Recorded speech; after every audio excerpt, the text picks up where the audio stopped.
I'm Elaine Reyes at the United Nations headquarters in New York, and this is UN Insider. Coming up. A brutal price is being paid by the region's people, and it is extending to the wider world, particularly the most vulnerable countries and communities. Calls for an end to the fighting and renewed efforts for peace across the Middle East region. The WHO scales up testing as it tries to get the upper hand on the Ebola outbreak in the Democratic Republic of the Congo. We had 59 peacekeepers who died last year.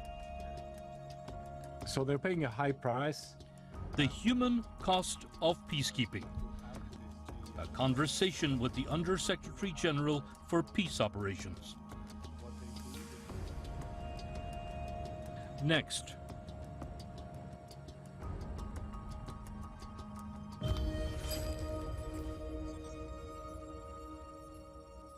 Conflicts in the Middle East remain a top issue for diplomats here at the UN.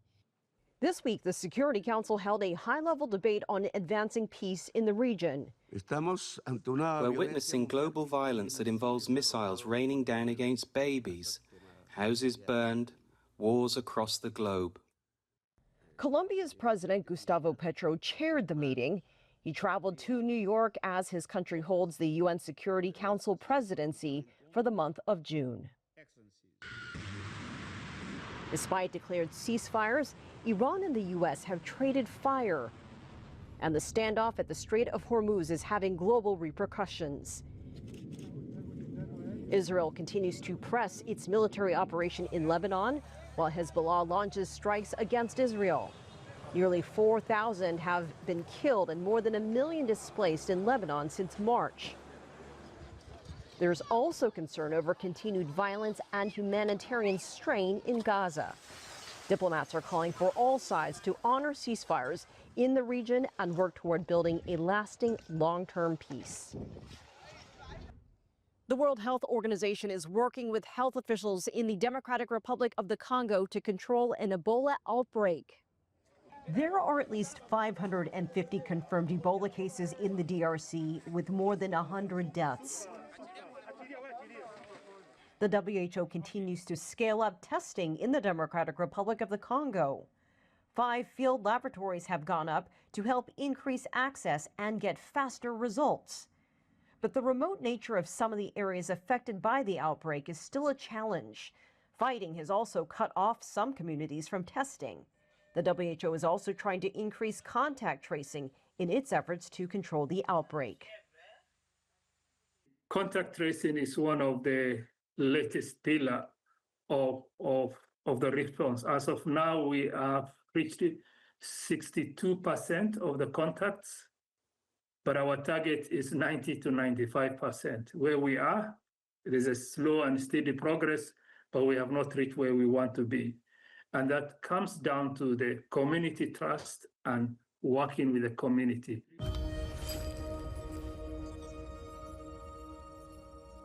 The conflict between Russia and Ukraine has raged for 4 years. Civilians often bear the brunt of the fighting.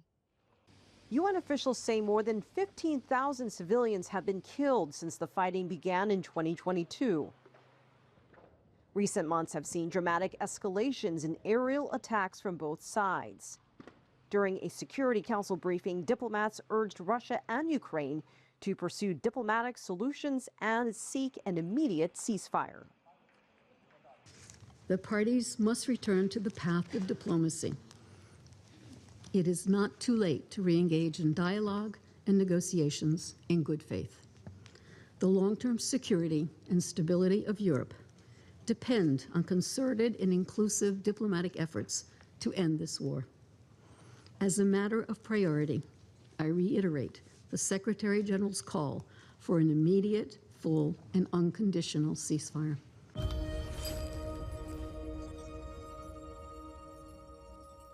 This year marks the 20th anniversary of the Convention on the Rights of Persons with Disabilities. For countless people around the world, that means 20 years with wider access, greater recognition, and deeper respect. People from around the world gathered in New York to mark the 20th anniversary of a landmark declaration on the rights of people with disabilities. I also asked Ambassador Luis Gallegos about the importance of the Convention on the Rights of Persons with Disabilities. He chaired the UN working group responsible for drafting the treaty. 20 years ago, you chaired the UN working group that drafted the groundbreaking Convention on the Rights of Persons with Disabilities. On this 20-year anniversary, how much has been advanced in the world and what more needs to be done? Well, I think that the 20th anniversary of the convention, that is almost a universal convention, so it's one of the most successful human rights conventions of the United Nations. There are 10 UN conventions. It covers a population of 1.3 billion people who have disabilities, and it has also a direct impact group of, we calculate a direct impact group of 2 persons for every person with a disability, either their family, their caretaker, their teacher, their community worker, so on. So you're talking about a cohort of 3.9 billion people. You're either born with a disability, or you acquire a disability by accident, by sickness, by war, like you see every day in your television screens. But when you're over 65, you have an 85% possibility of having a disability. This convention, of course, is 20 years that we are gathering here in the Conference of State Parties to analyze how much we have advanced, to congratulate the community of disability that has advanced so much, and the legal frameworks in all these countries, but also the new challenges in a complicated world where the issue is that we will have more persons with disabilities as we age, and we'll have a population that is confronted by the needs. This has changed the world. It has changed world society because now world society understands disability more than it did 20 years ago. It understands that one can become disabled, so it's not only this minority that is a disability, and that social inclusion and the participation of persons in the workforce is the only way we can have an adequate society that, accepts diversity, accepts a new concept in which disability, women, indigenous, and others are part of our world society. It is viewed as the first human rights treaty of the 21st century. What has been the role of civil society and what gaps still need to be filled? I think the problem we have here in the United Nations in any negotiation is that the persons who are negotiating, me included, we're not aware of the profound complexity of disability. You have to be a person with a disability to understand what you're talking about when you're talking about integration or inclusion or discrimination. So civil society of disability were the basis of our understanding the reality of this community. And the participation of that community made it possible to have a convention, and the war cry of the disability community, nothing about us without us.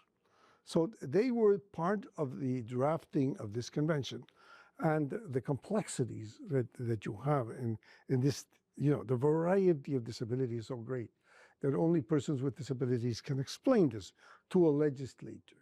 It is part of a learning curve that you need to have if you're going to negotiate a convention that will, in the span of time, better the lives. I think it has changed the world as we had in the year 2000, where disability was not on the international agenda. June 8th marked World Oceans Day. One of the biggest challenges in ocean conservation is plastic pollution, particularly nanoplastics. We asked Keva Madani about the threat of nanoplastics He is director of the United Nations University Institute for Water, Environment, and Health. It's these very, very tiny, invisible particles, plastic particles that are now all around us in the environment, and now they have entered the oceans. And as we know, we have had a hard time even managing the visible plastics in the oceans. That has been a problem for humanity for a long, long time. And add to that the problem of million tons of water, tons of plastic particles being added to the oceans. These can transcend, they can go across biological systems or borders. They get into the marine environment. They come back to our food supply chains. You know, there was a study from Portland State University saying that 99% of the food samples taken from the marine environments and oceans had plastic particles in them. So this is a problem that humanity is dealing with and has no solution for it whatsoever. The only solution so far is to prevent them, and prevention of plastic pollution has been something very hard.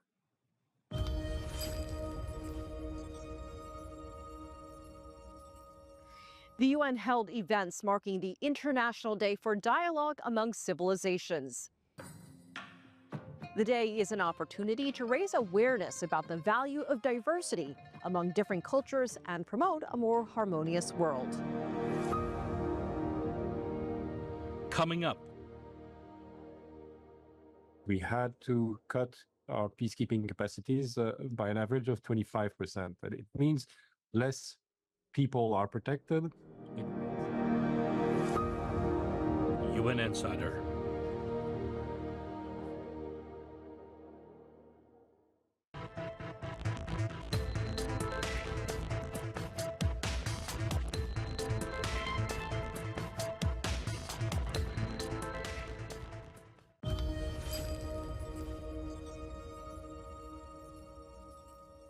The UN recently honored fallen peacekeepers in observance of the International Day of Peacekeepers.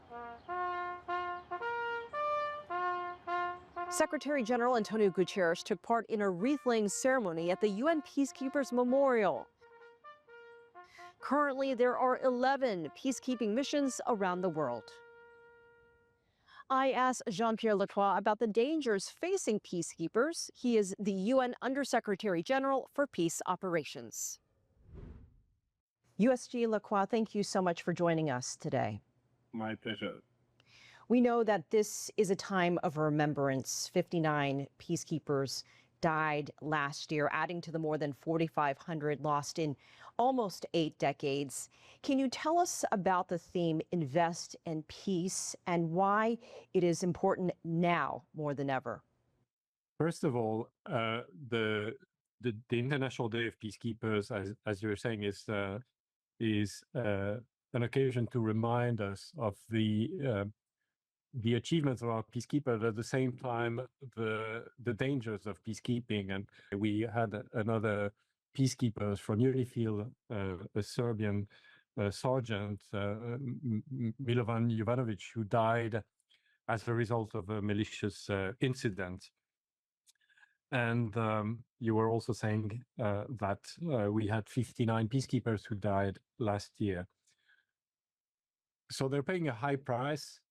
And of course, we have to add to this the many injured peacekeepers. They're paying a high price for what they do, which is promoting peace, which is protecting civilians, which is monitoring and preserving ceasefires, preventing ceasefires from unraveling. And I think it's important to highlight these achievements on the occasion of the International Day of Peacekeeping. Peacekeeping is an investment in peace.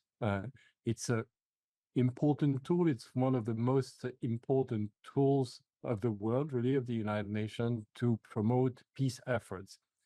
But another important message that we really want to convey is that peacekeeping alone cannot achieve durable peace. It needs more support from our member states. It needs more political commitment to support peace effort. That being said, given budget cuts around the world and there at the United Nations, how is peacekeeping evolving? Can you speak to some of the challenges, especially for those on the ground amid the current conflicts? Right. The world is more divided, and it is reflected in the environment in which our peacekeepers are working. Those environments are more dangerous, and I think political polarization plays a role in making these environments more dangerous. But in addition to that, you have more sophisticated threats that are empowered by technology.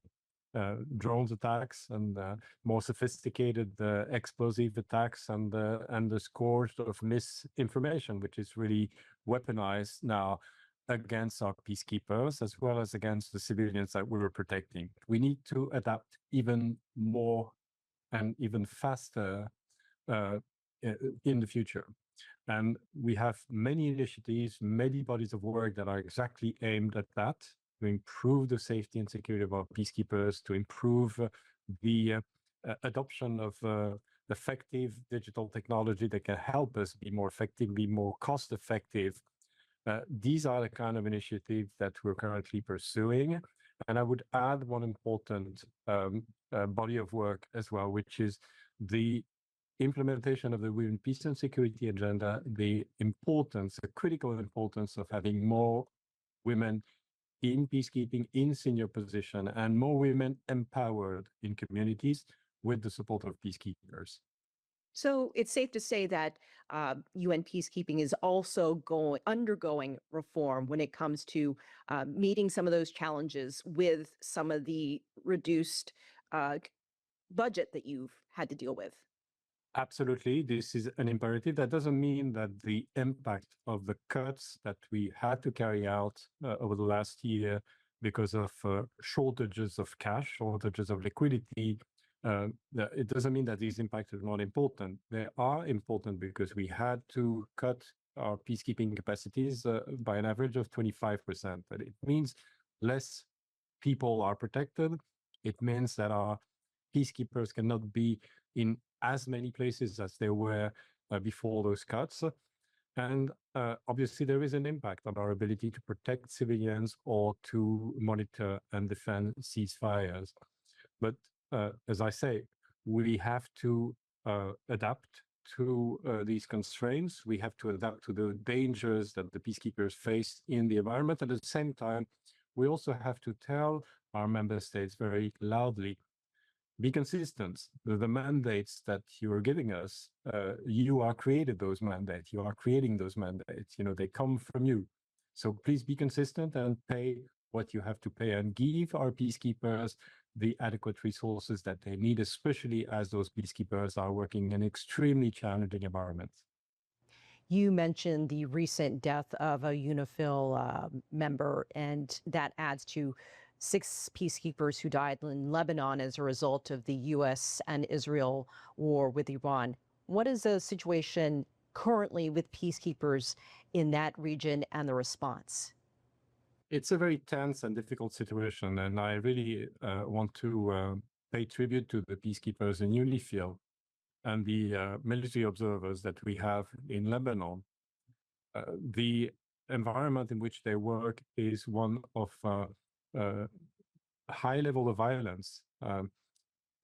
You know, there have been repeated attempts at ceasefire, but that isn't really what we see on the ground. We saw occasionally less violence, occasionally more violence. In spite of that, our peacekeepers have remained in all the positions which they're deployed, and more recently, they've made a lot of effort to support the civilians who remain in southern Lebanon. The civilians are very much under stress. They need support. And I really want to highlight the important work that our peacekeepers have done to support them. China is a major supporter of UN peacekeeping. Its largest personnel deployment is in South Sudan. Can you tell us more about China's contributions currently in other peacekeeping missions and to UN peacekeeping in general? Yes, you're right. I mean, and this is one of the missions where we have a high presence of Chinese peacekeepers, including the force commander now, Major General Wu. I think it's a reflection of the important role, the very important role that China is playing in supporting peacekeeping, both through the presence of Chinese peacekeepers in many of our missions, UNMISS, UNIFIL, UNISFA, and others, but also the financial and political support that we're getting from China to peacekeeping at this time where, as we were discussing, we're facing so many challenges. It's critical to be able to count on China's support. We're extremely grateful for that. And I want to say also that the quality, the professionalism of the Chinese peacekeepers is really stellar. And as a result of that, it's really a vital contribution to peacekeeping that we're getting from China. We talk about peacekeeping is about stability amid danger and conflict, but we really don't hear enough, perhaps, about the humanitarian side with moving aid and helping those during disasters, and really the selflessness to care about those in a country that is not your own. So any last reflections or perspectives that you'd like to share? First of all, the role of our peacekeepers, very often working very closely with the humanitarian actors, is critical in protecting civilians. And every single day we have hundreds of thousands of civilians that are protected by our peacekeepers. Second, I think it's also important to emphasize that protecting civilians is not only a humanitarian duty and a moral duty, but it's also important to promoting peace. Those objectives are connected. What we want now to achieve would be more resources, that adequate level of resources for our peacekeepers to continue this important work. And at the same time, what we need is a stronger and more united commitment from our member states, not only to support the peacekeepers, but also to support political efforts to reach durable, sustainable, peaceful solutions to the various conflictual situations in which our peacekeepers are deployed. Undersecretary General Jean-Pierre Lacroix, thank you for joining us. My pleasure. Thank you. UN Insider.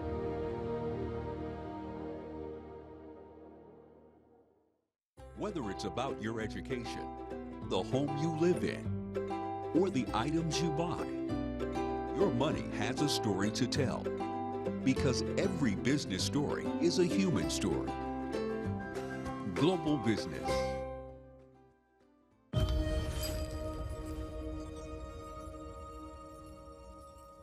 More than 1 billion people depend on oceans for food, but many ocean ecosystems are in distress with dwindling fish populations and diminishing coral reefs.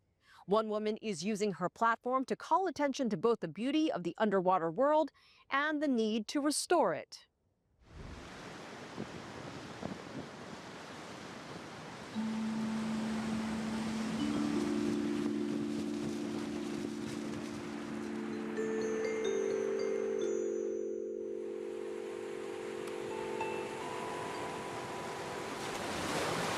Allison is a surfer, filmmaker, environmentalist, and world traveler who never leaves home without her pink surfboard.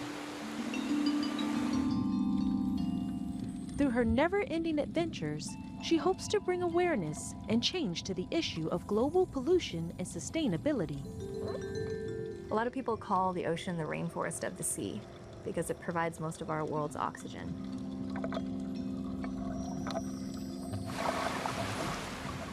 Growing up in these remote jungles and with these tribes, I lived off the earth. You know, it's like you don't survive if the potato crop doesn't do well, and you also don't survive if you aren't kind to people and you're kept, you know, everybody has their role in society. And traveling across some of the most pristine beaches and growing up in the ocean and surfing and loving the fish and the wildlife. And then now as an adult going back to these places and seeing them plagued by plastic pollution and everybody modernizing and culture just disappearing, it was so shocking to me that it made me want to start my film series. Basing out of my grass shack in Hawaii, I travel the world, sharing secrets of survival, sustainability, and happiness through my Allison's Adventures film series. Allison's Adventures is my film series, and it's basically education through entertainment. So I go to many of the cultures that I grew up in, and I connect with a person in each place to share their stories and to share what's going on with our world in a way to protect this beautiful planet. Because as far as I know, there's only one Earth and no planet B, no plan B. A big cause that I've had has been preventing single-use plastic pollution. My quest? Find a way to repurpose all of that plastic. Current research shows that about 60% of our oxygen comes from the ocean. And plastic pollution, toxic sunscreens, climate change, everything is destroying our oceans. In Hawaii alone, since 2011, we've lost almost half of our coral reefs.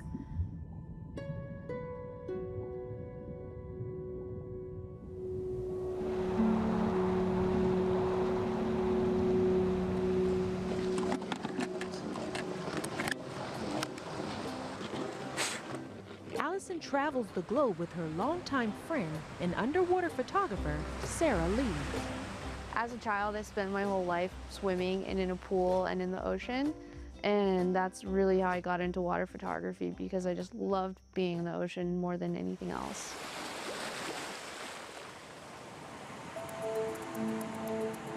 Together, they hope to raise awareness about the pollution that plagues our planet. Look over here! Thanks. What's been incredible for me working with Sarah is that as two girls with nothing really but a camera and a laptop and our sense of adventure, we've been able to go out there and make huge global change and impact. And I feel, I mean, it does choke me up to think that, you know, what one person or two people can do to really make change. And so I hope that I can be a voice of inspiration to other people, women, anyone, to go out there and, you know, grab a camera, grab a pad of paper, use Facebook, use Instagram, use anything as a way to make good change in this world. Because we did it, and it's not that difficult. You just have to have passion and want to share those stories. So I'm just forever grateful to Sarah for literally following me around the world and jumping on board with my crazy ideas. I hope this is a good reality check of what's happening in the world, and it's not just a Mexican issue. It's an issue as a planet. The coolest project I worked with her on and I just did photography for was she did this TV show where she survived naked on an island for 30 days and noticed all the plastic there, which actually kind of helped her survive, but it was also devastating to her to see all this like plastic covered on this pristine island. So she made it her mission to go back and create a story about how plastic was destroying the Maldives. The goal is, how do you like inspire people to reduce their single-use plastic, and how do you photograph this story to like kind of inspire people towards that? So that was something I really wanted to get behind, because it was a really devastating thing to see. But also, like, it was a fun challenge. Photograph it beautifully, but in a way that would also bring awareness to that issue.